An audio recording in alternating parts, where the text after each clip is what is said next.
tout le monde! J'espère que vous avez passé une belle semaine. Je suis super contente de vous retrouver après ma petite pause de la semaine dernière. Ça m'a fait vraiment du bien puis j'espère que je vous ai pas trop manqué. Oui, tu nous as manqué, Catherine! N'importe quoi.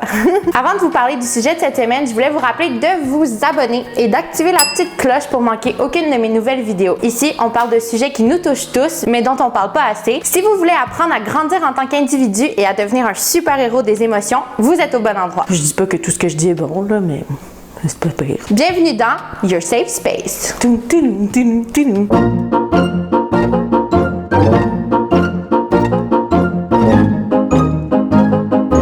Cette semaine, je voulais aborder un sujet qui me touche particulièrement parce que j'ai des proches qui en sont atteints. Et puis, je trouve que même moi, avant de le connaître, je savais pas ce que c'était. J'avais tendance peut-être à minimiser les symptômes. Et donc, ici, je voulais vraiment prendre le temps de discuter de ça avec vous pour que si quelqu'un que vous connaissez en souffre, vous puissiez mieux le comprendre. C'est le trouble du stress post-traumatique ou le TSPT. Tout le monde a déjà vécu une situation dangereuse pour vous ou pour vos proches, comme éviter de justesse un accident de la route, peu importe. Mais dans ces situations-là, c'est pas tout le monde qui ressent le même niveau d'anxiété. Pour vous, ça peut être un choc sur le moment, puis après, vous passez à autre chose. Mais pour une autre personne, ça peut devenir un événement traumatisant qui va rester avec lui pour les années à venir. C'est là qu'on pourrait dire qu'une personne est atteinte du trouble de stress post-traumatique. Vous en avez sûrement déjà entendu parler plus chez les militaires. On dit que souvent, quand ils reviennent de la guerre, ils peuvent avoir comme des gros flashbacks, ils peuvent avoir du mal à s'en remettre. Mais c'est quelque chose qu'il faut savoir que ça fait partie aussi de la vie des civils. Ça fait partie de la vie de tous les jours. C'est quelque chose qui peut arriver à la suite d'un accident violent, de violence sexuelle, un événement traumatisant,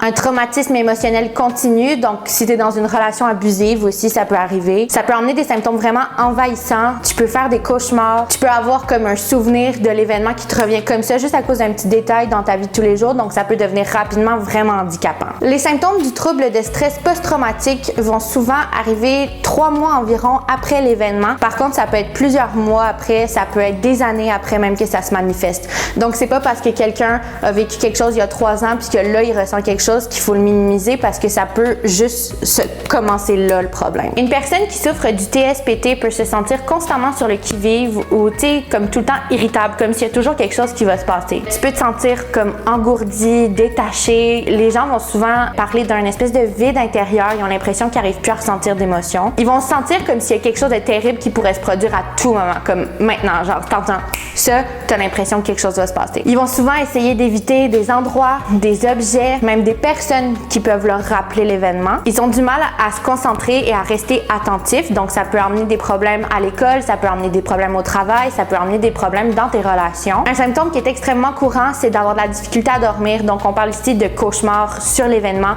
ou sur autre chose, des choses terribles qui pourraient arriver, mais ça peut vraiment empêcher la personne de dormir parce que de un, elle veut pas tomber endormie parce qu'elle veut pas faire de cauchemars ou elle arrive juste pas à s'endormir, puis là il y a des problèmes d'insomnie. Il va avoir aussi un sentiment d'être déprimé, un manque de motivation pour faire ces choses de tous les jours. Et souvent, malheureusement, les personnes qui souffrent du TSPT vont se tourner vers des choses pour essayer comme d'engourdir ces sentiments-là, comme l'alcool et les drogues, ce qui va malheureusement souvent empirer le problème à long terme. C'est un sujet qui me touche de près. Je connais quelqu'un qui en est atteint, donc j'ai pu voir mes réactions face à quelqu'un qui a le TSPT et parfois, c'est vraiment pas volontaire, mais je pouvais avoir tendance à dire « Oh, calme-toi » ou genre « T'exagères » ou juste comme minimiser les émotions de la personne parce que tu dis « Ah, c'est pas si pire que ça quand même », mais cette personne-là vit ces choses-là pour vrai. Puis une fois que je me suis éduquée sur la question, que je suis allée voir c'est quoi, j'ai fait comme « Ok, ouais, je prenais le problème du mauvais bord puis je pouvais pas parler comme ça parce que ça aide pas pantoute. » Fait que je sais que ça part d'une bonne intention, mais faut pas essayer de dire comme « Essaie de penser plus positif » ou « Essaie de voir le bon côté des choses » parce que ça aide personne. Au contraire, ça peut faire sentir la personne encore plus isolée. L'intensité et la durée du syndrome de stress post-traumatique sont très variables d'une personne à l'autre. Dans la plupart des cas, ça va se résorber en 1 an ou 2 ans, mais dans quelques cas, ça va devenir un problème chronique. Donc, si, mettons, vous êtes en train de regarder ça puis vous vous dites « Ah, je pense que peut-être que j'ai ça, j'ai peut-être le syndrome de stress post-traumatique »,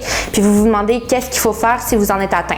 Je vais essayer de vous le dire. Il faut garder en tête que je suis pas une professionnelle de la santé, donc c'est sûr que la première clé, ce serait de consulter parce que c'est vraiment pas quelque chose que je pense qu'on peut s'en sortir tout seul, mais c'est ça. Je vais vous donner quelques petites clés. Donc, oui, il existe des traitements pour soulager ou mettre fin au syndrome de stress post-traumatique. Dans la majorité des cas, c'est un état qui se traite facilement par la psychothérapie, les médicaments ou les deux. Bien que ces traitements vont pas venir effacer le syndrome, ça va permettre aux gens qui en sont atteints matin, de reprendre le contrôle de leur vie, de pouvoir reprendre leur activité quotidienne, ce qui est très important dans ce genre de problème-là. Et plus la personne consulte tôt, dès qu'elle se rend compte qu'elle a des symptômes du syndrome de stress post-traumatique, plus ça va être facile de la guérir. Le traitement psychologique principal pour traiter le TSPT est la thérapie cognitivo-comportementale. Donc, ça signifie que la personne qui te fait la thérapie, le thérapeute, va examiner de près toutes les pensées qui sont liées au traumatisme. Donc, il va parler avec toi de ce traumatisme-là, tu vas décrire tes pensées, puis ils vont comme analyser le processus de pensée derrière pour essayer d'aller changer ce processus-là, si ça fait du sens. Ils vont vous demander quand est-ce que vous avez des flashbacks, donc quand est-ce que vous avez des souvenirs de l'événement, puis ils vont comme essayer d'identifier tout ce qui entoure le retour de ces sentiments-là, où est-ce que vous étiez, avec qui vous étiez, à quoi vous pensiez, pour essayer d'aller neutraliser ça. La façon dont ça aide, c'est que quand tu confrontes ce sentiment-là, cette peur-là en thérapie, qui est un endroit vraiment sécurisant, ça va diminuer la peur à l'intérieur de toi parce que tu te dis, OK, je suis capable de revivre ces émotions-là, je suis capable de revivre cet événement-là, mais il n'est pas en train d'arriver en ce moment, je suis en sécurité. En gros, consultez.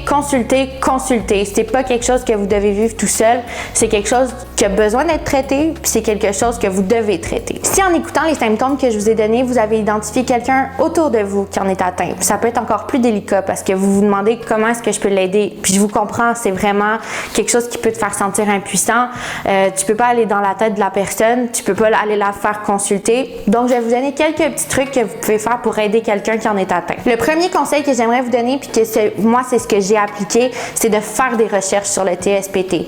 En ayant une meilleure connaissance de ce que c'est, donc en regardant cette vidéo, vous allez pouvoir être plus à même d'aider la personne. Les personnes qui sont atteintes d'un TSPT vont avoir tendance à s'isoler de leurs amis, de leur famille. Donc, c'est important que même si la personne ne veut pas parler, même si la personne dit qu'elle veut être seule, c'est important d'être là pour elle, de demander de ses nouvelles à chaque jour, de l'appeler. Je sais que ça peut paraître beaucoup, mais ces gens-là ont besoin d'être écoutés. C'est important de lui rappeler que quand il va être prêt à parler, vous allez être là. Ensuite, comprenez que les comportements qui sont reliés au TSPT, comme vous éviter, comme de ne pas vouloir vous parler, comme d'avoir peur d'aller à certains endroits, c'est des choses qui sont liées à la maladie. Ça ne vous vise pas, puis il ne faut pas le prendre personnel parce que la personne n'essaie pas de vous faire de la peine. C'est important aussi de respecter vos propres limites. Il ne faut pas mettre votre santé mentale en jeu dans cette histoire-là. Oui, il faut supporter votre proche. Oui, il faut être là pour lui, mais c'est pas au prix de votre santé mentale. Donc, faites attention à vous, respectez vos propres barrières. C'est pas un équilibre qui peut être toujours facile, mais c'est essentiel pour la guérison de la personne et pour votre santé à vous. Demandez à la personne qu'est-ce que vous pouvez faire pour l'aider, mais donnez pas de conseils si on vous l'a pas demandé. Essayez de verbaliser ou d'écrire vos sentiments à votre proche, de comment vous, ça vous fait sentir, comment que la personne se sent, parce que parfois, ça peut être dur de communiquer. Des fois, vous pouvez même vous sentir en colère. Vous êtes comme, pourquoi tu te sens comme ça? Donc, essayez vraiment de verbaliser vos sentiments à cette personne-là. Vous avez besoin de communiquer parce que vous restez une personne humaine, vous n'êtes pas parfait, vous essayez de l'aider, mais vous avez aussi besoin d'être écouté. Si jamais vous trouvez que ça vous affecte beaucoup trop puis que c'est en train d'affecter votre santé mentale, allez consulter aussi.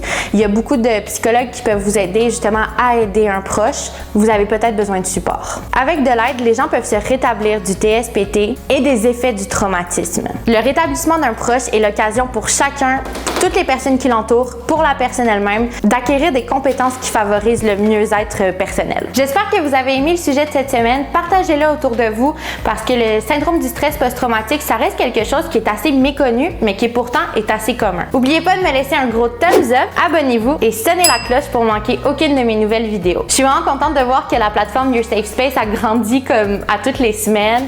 Il y a de plus en plus de vues sur les vidéos, puis c'est vraiment ça mon objectif. Je veux que le plus de personnes possible entendent ces messages-là, donc merci de tout cœur. En attendant, je vous dis à la semaine prochaine!